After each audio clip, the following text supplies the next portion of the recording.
ఈ 420 హామీలు కావాలన్నా ఢిల్లీలో పోరాటం చేయాలన్నా ఈ రాష్ట్రంలో బీఆర్ఎస్ పార్టీ గెలవాల్సిన అవసరం ఉంది.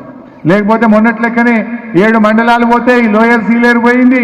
ఈ ఇద్దరు కలిసి ఇప్పుడు మన తెలంగాణ ప్రాజెక్టులను కూడా ఢిల్లీకి అప్పచెప్పారు. ఈ మోసం జరగద్దంటే గట్టిగా పోరాటం చేయాలంటే ప్రశ్నించే గొంతు ఉండాలి. ఆ ప్రశ్నించే గొంతే బీఆర్ఎస్ పార్టీ. అందువల్ల మనం ప్రజలకు చెప్పండి, కాంగ్రెస్ మోసాలను వివరించండి. ఈ 420 హామీల అమలులో కాంగ్రెస్ వైఫల్యాన్ని గొంతెత్తి ప్రశ్నించండి. మరి గట్టిగా మనం నిలబడి ఇంకా మన పార్టీని బలోపేతం చేయాలి.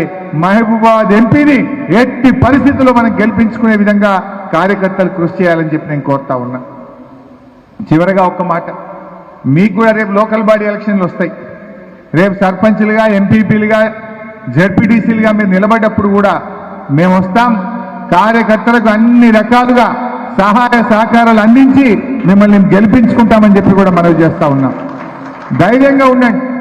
ఒక 6 నెలలు ఏడాది తర్వాత ఇందాక రేఖాకాంతరావు అన్నట్టు వాళ్ళు ముంగట 5-6 బండ్లు పెట్టుకుంటే తప్ప ఊళ్ళలోకి వచ్చే పరిస్థితి ఉండదు. ముంగట 5 పోలీస్ బండ్లు పెట్టుకుంటే తప్ప వాళ్ళు ఊళ్ళలోకి వచ్చే పరిస్థితి ఉండదు. ప్రజలు ఊరుకుంటారా? 2500 ఇవ్వకపోతే అక్క చెల్లి ఊరుకుంటారా? 4000 పెన్షన్ రాకపోతే అవ్వాతాతలు ఊరుకుంటారా? 15,000 రైతు బంధు రాకపోతే రైతన్నలు ఊరుకుంటారా? 2 లక్షల రుణమాఫీ రాకపోతే మన రైతన్న ఊరుకుంటాడా? తులం బంగారం రాకపోతే చెల్లె ఊరుకుంటారా? రేపు ఉన్నది ముంగట ముసళ్ళ పండుగ. కాంగ్రెస్ వాళ్ళకు ఏదో చెప్పిర్రు గట్టిగా పడ్డమనుకుంటున్నారు. ముంగట ఉన్నది ముసళ్ళ పండుగ. తప్పకుండా మనం కూడా ప్రజల పక్షాన ఉందాం, ప్రజలతో నిలబడదాం. ప్రజలకు రావాల్సిన ప్రతి నయా పైసా ఇచ్చేదాకా కూడా ఈ కాంగ్రెస్ పార్టీని, ఈ ప్రభుత్వం వెంటబడి ప్రజల కోసం మనం పోరాటం చేద్దామని చెప్పి మనవి చేస్తూ జై తెలంగాణ.